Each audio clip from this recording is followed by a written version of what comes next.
Amici, bentornati al Garage della Bassa e benvenuti nel secondo episodio di preparazione alla gara del 6 dicembre dal team VRT di Verona. Con questo video sto cercando di prendere due piccioni con una fava, perché se da una parte è vero che mi voglio concentrare sul prepararmi dovutamente per quella gara, perché vorrei evitare di fare come al solito brutte figure, dall'altra parte non riesco ad accettare che questo Advanced Pack, il Geoglider TKC Edition, si sia comportato così tanto male sulla nostra pista. E quindi questi due video li uniamo assieme perché il secondo modellino che ho deciso di iscrivere a quella gara sarà proprio un modellino basato sull'Advanced Pack Geoglider TKC Edition, ovviamente con i dovuti miglioramenti, con le dovute modifiche, non solo per limare tutti quei problemi che abbiamo visto nel video dedicato a questo Advanced Pack, ma anche per adeguarlo in termini di prestazioni a una gara di categoria B-Max. E quindi sono felice di presentarvi la seconda mini che iscriveremo quel giorno, cioè il Geoglider Advanced Pack Bassa Edition.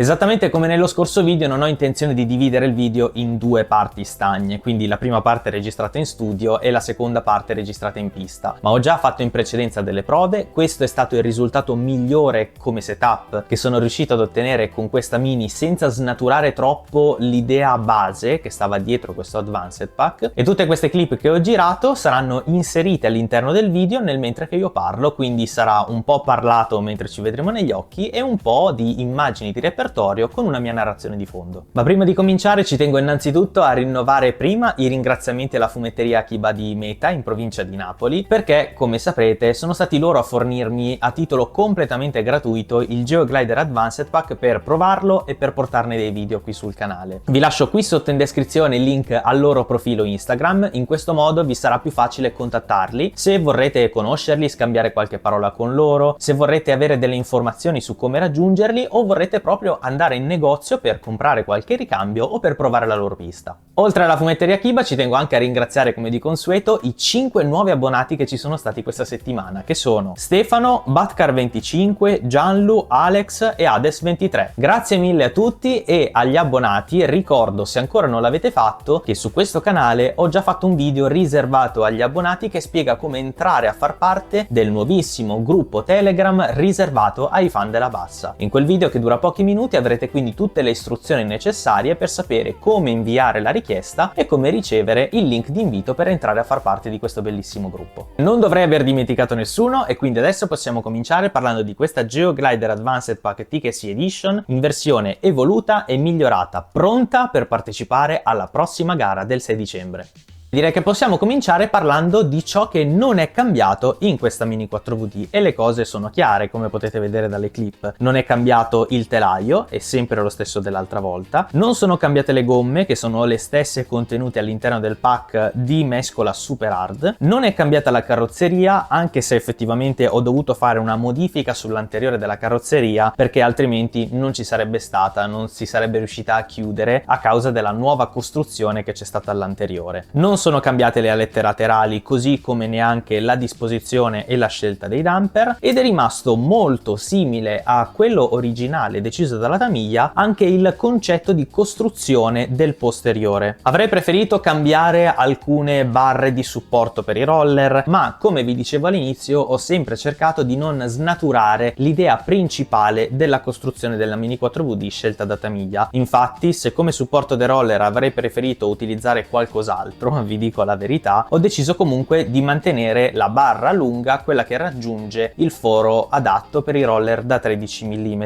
Però dobbiamo specificare una cosa: non la barra, ma ho comprato due barre e ho deciso di montarle tutte e due assieme per supportare i roller, perché come avete visto nello scorso video sono bastate veramente soltanto 3 uscite di pista per spezzare il supporto dei roller. A me tra l'altro non piace molto questa costruzione del posteriore che prevede gli FRP, i supporti per i roller tutti in basso e entrambi i roller montati sopra. Di solito preferisco mantenere la fibra al centro e montare un roller sotto e un roller sopra, però come vi dicevo ho cercato di mantenere l'idea originale della Tamiya, anche se questo magari potrebbe comportare qualche disagio qua e là. Ho optato per dei roller teflonati da 19 mm, e questo perché sono dei roller che mi hanno dato una maggiore stabilità. Diciamo che al contrario del modello che vi ho fatto vedere nello scorso video, questi questi sono da 19 mm, mentre gli altri erano da 17 mm.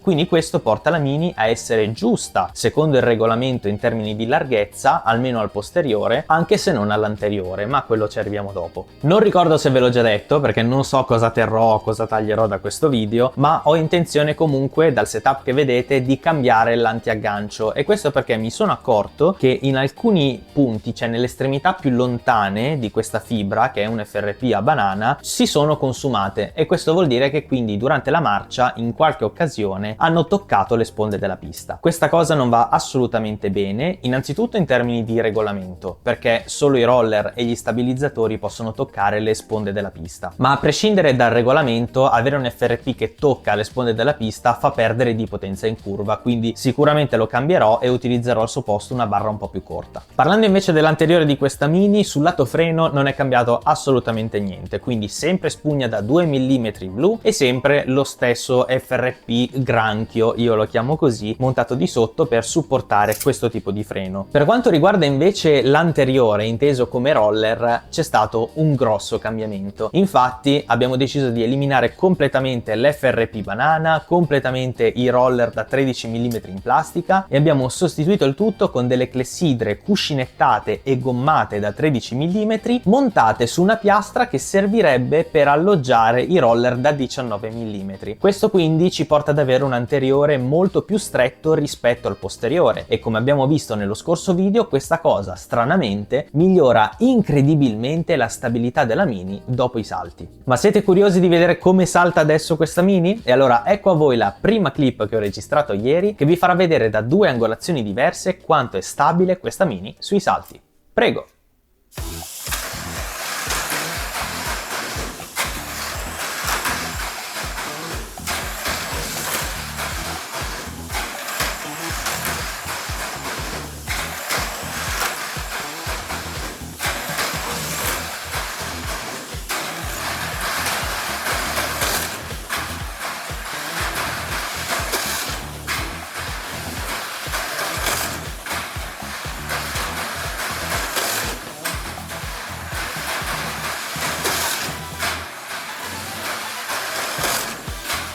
Bene, quindi come avete visto la Mini affronta molto bene tutti i salti. Certo, bisogna essere sinceri, alcuni li affronta meglio rispetto ad altri. Ha fatto dei salti perfetti, ma ha fatto anche dei salti un po' con il muso alto, salti che hanno toccato la sponda per poi rientrare in pista, però onestamente, considerato il fatto che comunque è aumentata anche la velocità rispetto al test precedente, io personalmente mi ritengo soddisfatto del risultato. Ho deciso poi di cambiare i 4 cerchi cromati rossi in ABS con 4 cerchi carbon che avevo già da parte, quindi a costo zero ho deciso di fare questa modifica, anche perché come sappiamo il cerchio carbon è più resistente rispetto al cerchio in ABS. I rapporti non sono più i rapporti da 3,5 a 1 inclusi all'interno del kit, ma sono i rapporti da 4,2 a 1, rapporti quindi molto più corti che esaltano la potenza del motore a discapito della sua velocità di punta, ma questo tipo di rapporti, al contrario di quelli da 5 a 1 addirittura che ho montato sull'altro kit che vi ho mostrato nello scorso video, permettono uno switch abbastanza agevole tra il 4,2 a 1 e il 4 a 1. In questo modo, quindi, se ci sarà quel giorno una pista un po' più veloce, potrò optare per l'ingranaggio nero. Se ci sarà una pista un po' più tecnica, lascerò l'ingranaggio rosso. Il motore con cui ho fatto questi test è uno Sprint Dash, ma questo non vuol dire che non porterò dietro con me anche il motore Hyper Dash incluso all'interno del kit. Le prove le ho fatte sia con lo Sprint che con l'Hyper. Ho ripreso solo quelle con lo Sprint, ma vi posso assicurare che anche le prove fatte con l'Hyper sono andate benissimo. Un po' più lento rispetto allo Sprint ovviamente, ma sono andate benissimo. Un cambiamento fondamentale che c'è stato dal video che ho fatto sull'Advanced Pack montato da istruzioni e questo setup è lo stesso che avete visto anche nello scorso video con l'altro setup FMA per quella gara, l'angolo anteriore dei roller. Mi ero infatti lamentato nel video sull'Advanced Pack del fatto che la costruzione proposta da Tamiya generasse un angolo anteriore dei roller veramente troppo poco generoso, e così poco angolo non permetteva alla Mini a nessuna velocità in nessun modo di affrontare il cambio corsia. Mentre adesso la situazione diciamo che è un po' diversa. Prego.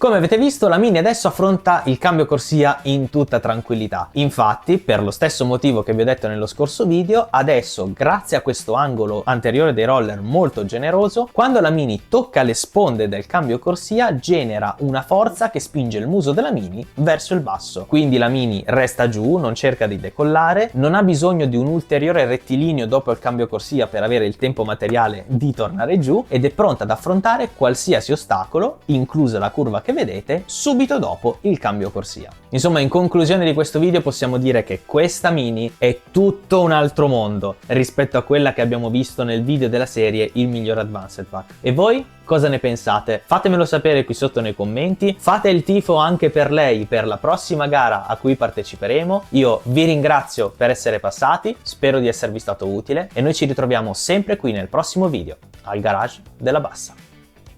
Ciao!